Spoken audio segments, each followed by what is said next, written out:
हाय दोस्तों, कैसे हो आप सब। आज आइए, आपका टाइम हो चुका है आपके अपने चैनल शालिनी क्लासेस में। मैं हूँ शालिनी, आपका स्वागत करती हूँ यहाँ पर।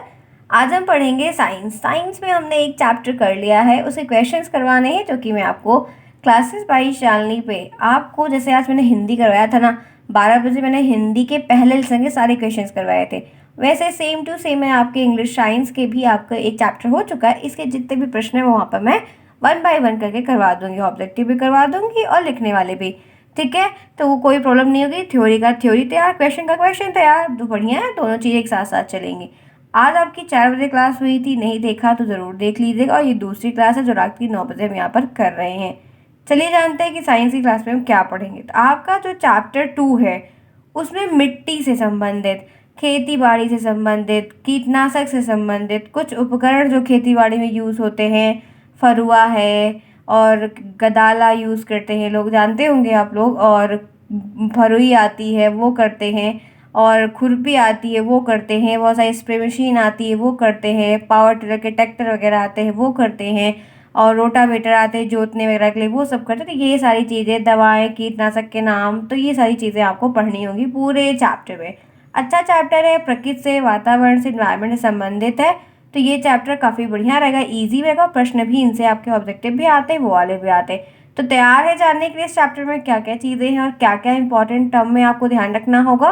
चलिए, जिन्होंने चैनल को अभी तक सब्सक्राइब नहीं किया है वो दोस्त ज़रूर से ज़रूर कर लें। टेलीग्राम को ज्वाइन करें, लिंक आपको कमेंट बॉक्स में और डिस्क्रिप्शन बॉक्स में दोनों में दिया है।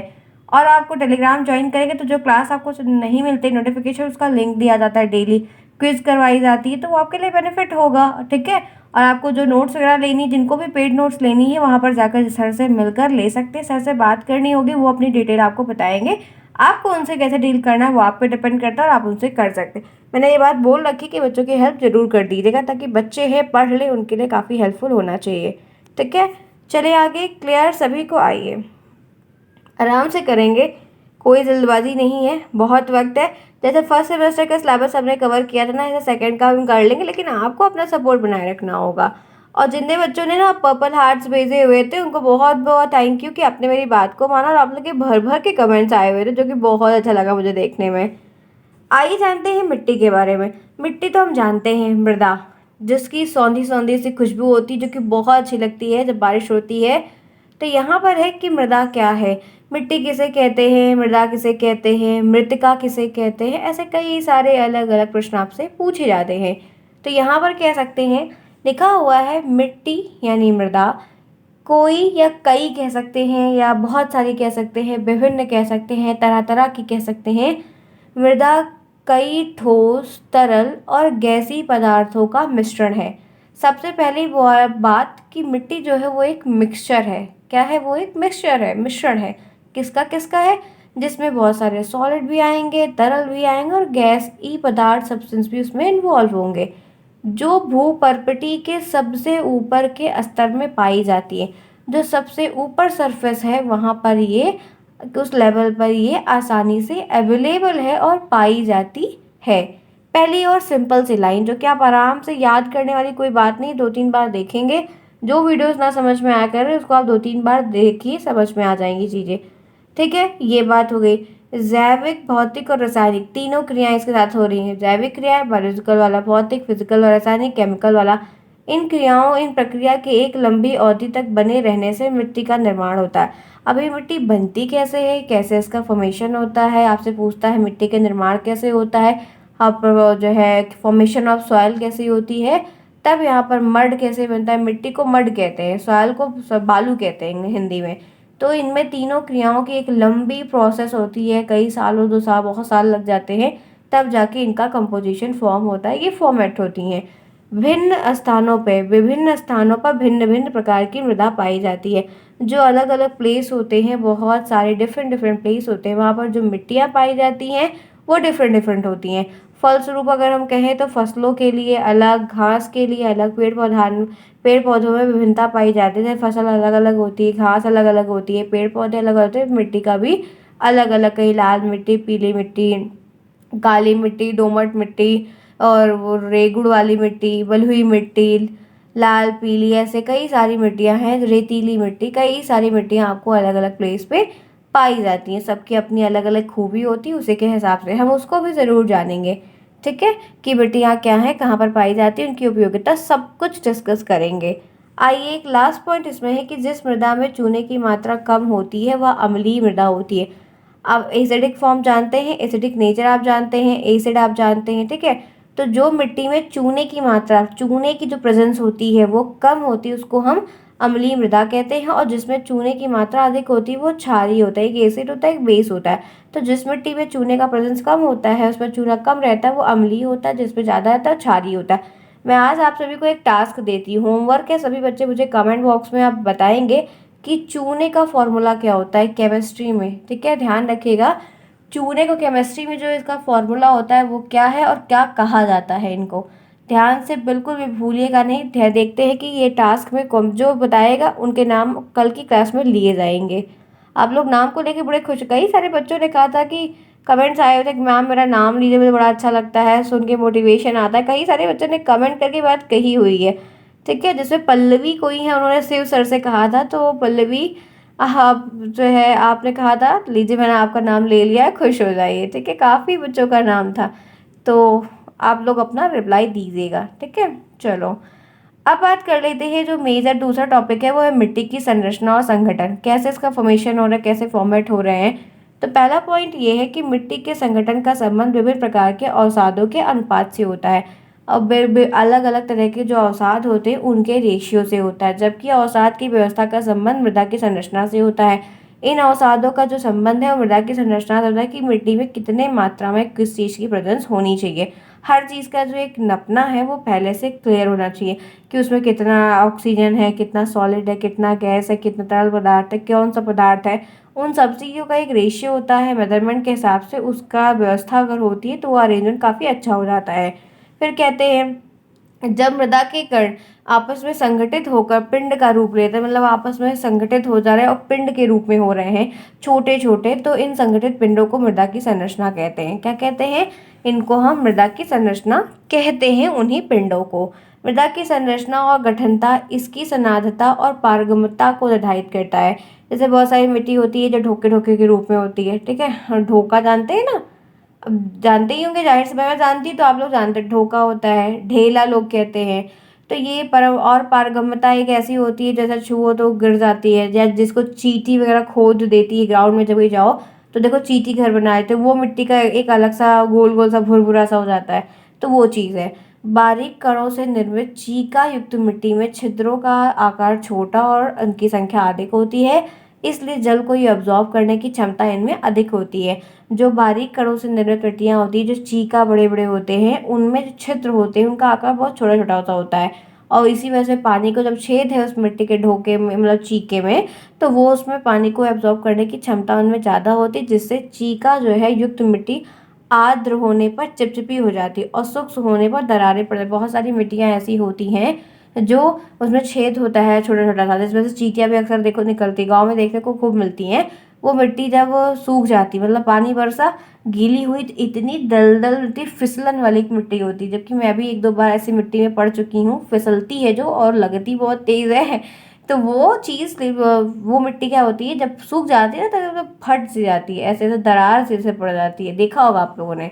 तो ये उस मिट्टी में, मतलब अच्छी, जितना अच्छा ही पानी अब्जॉर्ब तो करता है, लेकिन फिर बाद में वो गीला करके दलदल टाइप का भी कर देता है, फंसता है पैर, और वो फिर बारीक सी फट सी जाती है। वही बड़े आकार के कणों के निर्मित जो मिट्टी होती है, जो बड़े बड़े आकारों के पार्टिकल से बनी हुई मिट्टियां हैं, वो रेतीली मिट्टी से जल को अवशोषण करने की क्षमता कम होती है। रेतीली मिट्टी ज़्यादा पानी को एब्जॉर्ब कर लेती है, बाकी और मिट्टियाँ नहीं कर पाती हैं। ठीक है, और उनकी पारगम्यता जो होती है वो ट्रांसपेरेंसी, मतलब ट्रांस जाने आने की वो पास अधिक होती है, और जिसके कारण जल का जो रिसाव है ऊपर की परत से नीचे की परत में हो जाता है, क्योंकि पारगम्यता है ना उसके अंदर। और रेतीली मिट्टियाँ जो होती हैं वो शुष्क होती है। यही यही रीज़न है कि जो रेतीली मिट्टी है वो शुष्क होती है, सूखी सूखी ड्राई सी होती है। दोमट मिट्टी में रेत और चीका का जो अनुपात है लगभग समान होता है। अगर हम दोमट मिट्टी की बात करते हैं तो रेत और चीका का जो रेशियो समान होता है, इसीलिए इसमें पारगम्यता में एक प्रकार का संतुलन होता है। और कृषि के लिए काफ़ी उपजाऊ मिट्टी जो होती है वो दोमट मिट्टी होती है। एक प्रश्न ये बनता है कि फसल के लिए, किसान के लिए सबसे उपजाऊ मिट्टी का नाम बताइए, तो वहाँ पर हम दोमट मिट्टी का नाम बताते हैं। ठीक है, समझ में आ रही है बातें? देखिए, एक छोटा सा मैंने यहाँ पर लिया है, जैसे ये प्रश्न आपको साइंस में आए, आप दूसरे बच्चे से नंबर ज़्यादा कैसे लोगे? तो आप वहाँ पर एक चित्र बिना कहे बना दो ना। कि मैं तो बनाती थी, नंबर आराम से पाया, हर चीज़ बढ़िया हुई है, तो वो चीज़ आपको बस शेयर कर रही हूँ। सवाल का कंपोजिशन तो 25% उसमें एयर है, 46% उसमें मिनरल है, 25% पानी है, 4% उसमें ऑर्गेनिक मैटर है। तो ये सब मिला के सवाल का कंपोजिशन मिट्टी बन रहा था। ऐसे बना के आप लिख दो, ठीक है, बढ़िया है, नंबर में मिल जाएगा और चीज़ें भी यूनिक लगेंगी, रिप्रेजेंटेशन होगा। दूसरा बच्चा नहीं बनाएगा, आप बना दोगे। तो ये चीज़ ध्यान रखनी। और आता है, ये संरचना संगठन के बारे में पूछा गया है। ठीक है, चलिए, हो चुका है 10 मिनट। अब फटाफट क्लास को आप करिए लाइक, जिन्होंने क्लास को लाइक नहीं किया है, क्योंकि मंदिर में आना है तो घंटी ज़रूर बजाना है। चलिए चलिए, डू इट फास्ट, जल्दी से जल्दी करिए। आप लोग के रिजल्ट सितंबर में देखने को मिलेंगे, इतना तो बढ़िया है। उम्मीद करिए कि अच्छी होप भी बनाए रखिए सबके लिए और अपने लिए भी, कि बढ़िया सबका रिजल्ट आए और आप अच्छे से मन लगा के पढ़ो। अच्छा, ये दूसरा मेजर टॉपिक है, वो है मृदा निर्माण को प्रभावित करने वाले कारक। सब चीज़ को प्रभावित करने वाले कारक होते हैं, तो मिट्टी को भी प्रभावित करने के कारक हैं। कौन कौन से है? तो पहली बात जो कारक है वो है चट्टानी संरचना। चट्टानी संरचना, मृदा के नीचे स्थित चट्टानी स्तर को से मृदा का निर्माण होता है। अब मिट्टी वगैरह काफ़ी सब कलेक्ट होता है, तो बहुत सालों बाद बनती है, पलटती है, छटती है। ऐसे यह आवश्यक नहीं है कि किसी क्षेत्र की मृदा उस चट्टानी संस्तर पर स्थित हो जिससे वो बनी है। जैसे मिट्टी का एक, आप देखते कुछ मिट्टियाँ ऐसी होती जो मिट्टी ही होती लेकिन बहुत हार्ड होती, जैसे लगता है कि पत्थर है, मिट्टी नहीं पत्थर है। तो ये सब प्रभावित करते हैं, क्योंकि अगर इस तरह की मिट्टियाँ ज़्यादा मात्रा में पाई जाएंगी तो दिक्कतें हैं ना। तो वो बात यहाँ पर बताई जा रही है। तो यहाँ पर प्रभावित करना, चट्टानी संरचना जो बन जाती है मिट्टी की, वो दिक्कत करती है। जैसे लैंड है, तो बंजर लैंड कैसे बन रहा है? आखिर जब वो लैंड है, मिट्टी है उसमें, तो बंजर खेत होता है ना, बैरन लैंड जिसको कहा जाता है, जिसमें कुछ उपज नहीं होती, वो कैसे हो गया? वो मिट्टी में क्या प्रॉब्लम हुई जो मिट्टी खराब हो गई? क्यों संरचना उसकी चेंज हो गई? तो ये सारी चीज़ें हैं, तो मिट्टी ही है, तो इसी लैंड पर ये प्रॉब्लम। ठीक है, दूसरा है जलवायु का दिक्कत। जलवायु कैसे प्रभावित करती है? तो कहते हैं कि एक ही जलवायु क्षेत्र में दो भिन्न प्रकार के जनक पदार्थ एक ही प्रकार की मिट्टी का निर्माण कर सकते हैं, और एक ही तरह के जनक पदार्थ दो भिन्न जलवायु क्षेत्र में दो विभिन्न प्रकार की मिट्टी का निर्माण कर सकते हैं। मतलब जैसे एक ही क्लाइमेट, क्लाइमेट जल्दी नहीं चेंज होता, साल साल 6-6 महीने बाद चेंज होता है। तो कहते हैं मौसम तो बदलता रहता है घंटे प्रति घंटे, लेकिन दिन दिन, लेकिन जलवायु जल्दी नहीं चेंज होती है। तो एक ही जलवायु के क्षेत्र में दो प्रकार के जो जनक हैं, एक क्लाइमेट एक ही है, लेकिन जो मिट्टी का संरक्षण हो रहा है, मतलब संगठन हो रहा है जिससे बन रही है, वो अलग अलग होंगे, तब भी जो है मिट्टी एक ही जैसी बनेगी। लेकिन अगर यही चीज़ पदार्थ एक हो और जलवायु अलग अलग हो, तो दो मिट्टी बनेगी। समझ में आई बात कि क्या कह रहा है? ये ध्यान से फिर से एक बार पढ़िएगा तो आपको उस बात समझ में धीरे से आ जाएगी कि जलवायु अगर एक है और बनाने वाली मिट्टी बनने के सामान दो है, तब आप कुछ भी कर लो, मिट्टी एक ही जैसी बनेगी। लेकिन अगर एक मिट्टी है और जलवायु दो है, तो आपकी मिट्टी दो तरीके की बनेगी। तो यही बात आपको इस पॉइंट में बताई। तो जलवायु से भी मिट्टी प्रभावित होती है। उसके बाद तीसरा है वनस्पति। वनस्पति से क्या होता है कि उच्च अक्षांश से निम्न अक्षांश, ठीक है, उच्च अक्षांश से हाई अक्षांश से लेकर लो अक्षांश की ओर जाने वाली जो वनस्पति की सघनता होती है, में वृद्धि के बावजूद ह्यूमस की मात्रा में पहले वृद्धि फिर कमी हो जाती है। पहले तो ग्रोथ होती है, ह्यूमस की प्रेजेंस के कारण, क्योंकि पत्तियां गिरती हैं और डालें गिरती, टहनियाँ गिरती हैं, तो वो वहीं पर रह के सड़ते गलते हैं, बहुत फल गिरते हैं उनके, तो वो ह्यूमस का काम करते हैं। लेकिन पहले उनकी ग्रोथ तो होती है, लेकिन बाद में वो स्लो होके खराब होने लगते हैं। ठीक है, तो ये वनस्पति का भी खेल काफ़ी अजीब होता है, और जिससे मिट्टी जो है वो प्रभावित होने लगती है, धीरे धीरे करके लॉन्ग टर्म में खराब होती है। उसके बाद जीवाणु है। उष्ण और उपोष्ण कटिबंधीय जलवायु क्षेत्र में, ठीक है, तापमान बहुत ज़्यादा होता है, क्योंकि वो उष्ण कटिबंधीय एरिया पहले से ही बताया गया है, जिसकी वजह से जीवाणु जो है वो अधिक सक्रिय हो जाते हैं। और जो मृदा की ह्यूमस की मात्रा को, जो मिट्टी में ह्यूमस पाया जाता है, जहाँ से प्लांट एब्जॉर्ब करके अपने आप को पूरी ग्रोथ मेंटेन करते हैं, वो उसको वहाँ पे ग्रहण करने लगते हैं, उसको खाने लगते हैं। और फलता कह सकते हैं रिजल्ट के रूप में इन प्रदेश में ह्यूमस की मात्रा बहुत कम होती है, क्योंकि इतनी ज़्यादा क्लाइमेट गर्म होती है कि जो छोटे छोटे जीवाणु हैं, ये सब जो है वो बेल बनाकर मिट्टी के अंदर रहने लगते हैं, जिसकी वजह से जितना भी ह्यूमस होता है वो उसको एब्जॉर्ब करने का पूर्ण प्रयास करते हैं, बढ़ते भी जाते हैं, जनरेशन होती है उनकी। तो वहाँ के लेवल की वजह से ये दिक्कतें हो रही है। तो जीवाणु भी हमको जो है अल्टरनेटिव तरीके से किसी न किसी जगह पे हमें प्रभावित करते हैं, जिससे मिट्टी हमारी खराब होती दिखती है हमें। आगे बढ़िए। ठीक है, तो ये बात मैंने आपको अभी तक की बता दी। तो क्या कोई प्रॉब्लम ऐसी है जो नहीं आपको समझ में आई? अगर आपको नहीं आया तो एक बार वीडियो आप फिर से देखिए। उसके बाद अगर फिर कोई प्रॉब्लम होती है आप मुझे कमेंट बॉक्स में बता सकते हैं, हम आपको रिप्लाई देंगे नेक्स्ट क्लास में। क्लियर? सभी को क्लियर हो गया? चलिए अब बात करते हैं मृदा में सूक्ष्म पोषक तत्वों का महत्व और उनकी कमी के लक्षण। तो मिट्टियों में पोषक की कमी दिखती है, जैसे नया नया कोई खेत मतलब करने जाता है तो आप देखता है कितना फास्फोरस है, कितना कैल्शियम है, कितना नाइट्रोजन है, क्या क्या क्या चीज़ें हैं। ठीक है, इसका लैब टेस्ट होती है, हर जगह पे होती है, लोग टेस्ट करवाते हैं। फिर जिस चीज़ की कमी होती है उसको लेकर ऊपर से डलवाते हैं, मल्चिंग करवाते हैं, बहुत सारे काम करवाते हैं। यहाँ पर है कि अन्य पोषक तत्वों की भांति बहुत सारे पोषक तत्व होते हैं, उनकी तरह ही सूक्ष्म पोषक तत्व फसल और उसमें प्राप्त होने वाली उपज पर प्रभाव डालते हैं। अगर आपकी मिट्टी नहीं अच्छी है, आप में पोषक तत्व की कमी है, तो आपकी फसल खराब होगी, आपको रिजल्ट अच्छा नहीं मिलेगा। आपकी जो लागत थी वो लागत भी नहीं निकलेगी। सूक्ष्म पोषक तत्वों की आवश्यकता फसल को बहुत कम मात्रा में होती है, लेकिन इसका अर्थ ये नहीं होता है कि पौधे को ना ही दो। ठीक है, हर चीज़ को पौधे की डालने की एक लिमिट होती है। जैसे पौधों में जिंक, फास्फोरस, कार्बन, एंजाइम वगैरह वगैरह क्या बहुत सारी दवाएं आती हैं, तो ज़्यादा मात्रा में नहीं देंगे। जैसे एक बार मैंने गलती की थी, मैंने एक चमेली का पेड़ लगाया हुआ था और उसमें मैंने जिंक डालने के बजाय साइड साइड करने के बजाय मैंने जड़ के पास में और थोड़ा ज़्यादा रख दिया। वो मेरे से मतलब कि मेजरमेंट गलत हुआ और मेरा वो ख़राब हो गया, पूरा बढ़िया सा पेड़ काफ़ी ख़राब हो गया। तब समझ में आया कि एक्सेस जो है वो चीज़ और जड़ पे नहीं रखना चाहिए। काफ़ी समय पहले की बात है, आज 5-6 साल हो गए। तो यहाँ पर है कि हर चीज़ के पोषक तत्व की एकदम ज़रूरत नहीं है, लेकिन ये भी नहीं कि ज़रूरत नहीं है। तो ये कह सकते हैं कि पौधों के लिए जो पोषक तत्व की कमी है वो फसल की उपज और उत्पादन और गुणवत्ता का प्रतिकूल असर पड़ता है। अगर आपके मिट्टी में ये चीज़ें नहीं पाई जाएंगी तो आपका फल फलित नहीं होगा। अब जैसे इसके अतिरिक्त इनकी कमी होने पर भरपूर मात्रा में कह सकते हैं कि नाइट्रोजन, फास्फोरस, पोटास, ये जो जितने यूरिया खाद, डाई, पोटास जो कुछ भी होते हैं, इनका प्रयोग करने से उपज अच्छी प्राप्त नहीं कह सकते, क्योंकि ज़्यादा आप सोचो एकदम भर के दे दो, नहीं, हर चीज़ की एक लिमिट है। इनकी कमी से भी जो है ये एसिडिक मिट्टियों में होने वाली होती हैं और दलहनी फसलों में देखी गई हैं कि फिर मिट्टी फिर अलग अलग फसलों में ख़राब हो जाती है। और ऐसा होता है कि अगर हम जैसे ज़्यादा डाल दिए तो दूसरी जो क्रॉप लगाई जाती है वो उसके लिए नुकसानदायक रहता है, उतना मिट्टी से वो निकल नहीं पाता, उसका असर उसमें रह जाता है। तो बहुत नाप तोल के देख के हर चीज़ डालनी चाहिए कि अच्छा होने के बजाय बेकार ना हो जाए कहीं। ठीक है, आगे देखिए। जैसे कमी किस किस चीज़ की मिट्टी में है, तो जस्ते की कमी, जस्ते की कमी मिट्टी में होती है। मृदा अगर मिट्टी में क्षारीय है, मृदा में चूना पत्थर की अधिकता बहुत है, जल भराव से ग्रसित मिट्टी है, जैव पदार्थों की कमी हो जाएगी। ठीक है, कमी होना लाजमी है, ध्यान रखिएगा। लोहा की अगर बात करते हैं तो मृदा क्षारीय, चूना पत्थर की उपस्थिति का होना, ठीक है, उसके बाद और मृदा में जैव पदार्थों का कम होना। तब ये चीज़ वहाँ पर समझ में आएगी, हाँ इस चीज़ की प्रेजेंस वहाँ पर कम है, ये उसके लिए नेसेसरी है। तो इस तरीके से किया जाता है। उसके बाद कॉपर की अगर बात करते हो तो वही मृदा जो है वो क्षारीय बनी रहती है और मृदा में जैव पदार्थ कम होना, तो ये दिक्कत है। फिर उसके बाद मैग्नीज है, तो इसमें क्या है कि मृदा में चूना पत्थर की भरपूर मात्रा है, बलुई मिट्टी और जैविकृत मृदा में जीवाश्म कम होना, तब प्रॉब्लम होती है। बोरॉन की अगर उसी का बात करते हैं तो मृदा में अम्लीय एसिडिक नेचर जो है वो ज़्यादा होता है और मृदा संरचना में कह सकते हैं पत्थर की अधिकता की मात्रा होती है। बलुई मिट्टी में कह सकते हैं कि जैविक पदार्थों का कम होना ये देखने को मिलता है, तो बोरॉन की कमी होती है।